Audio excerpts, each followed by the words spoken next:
Oui, mes sœurs en Christ, je vous salue au nom tout puissant de Jésus-Christ, notre Sauveur, notre Dieu. J'espère que vous allez bien, mes sœurs. Que la paix de notre Seigneur Jésus-Christ soit dans votre maison. Alors, pour ce mois de mai, nous allons aborder le thème motif de divorce. Et pour ce faire, j'ai une histoire aujourd'hui à vous raconter. C'est l'histoire d'une de nos sœurs qui disait comme ça que son mari était chantre à l'église et elle aussi.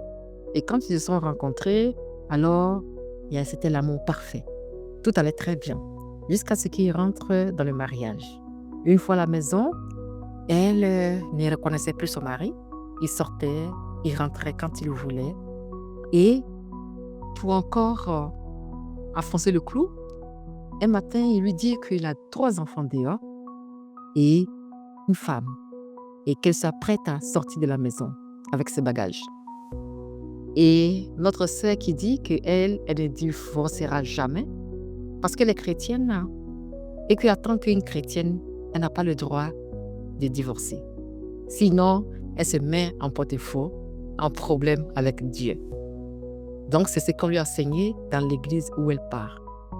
Elle a dit qu'elle préfère mourir que d'accepter le divorce. Alors, pour cela, nous allons lire notre passage dans le livre de Matthieu. Nous allons prendre le chapitre 19.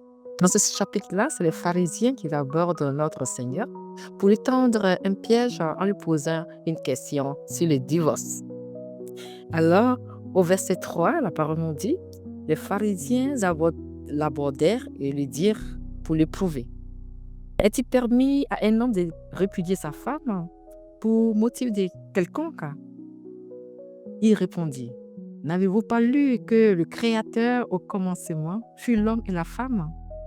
Et qu'il dit, c'est pourquoi l'homme quittera son père et sa mère et s'attachera à sa femme, et tous les deux formeront une seule chair.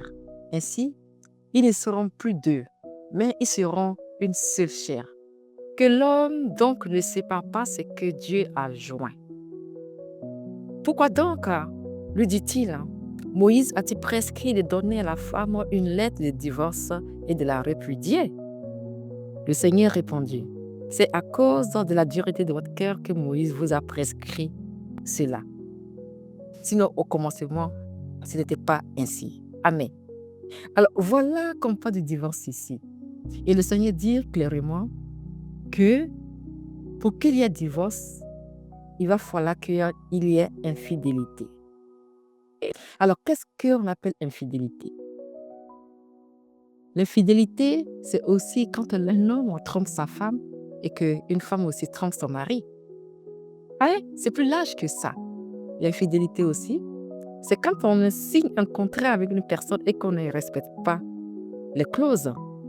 On appelle aussi être infidèle à un principe établi.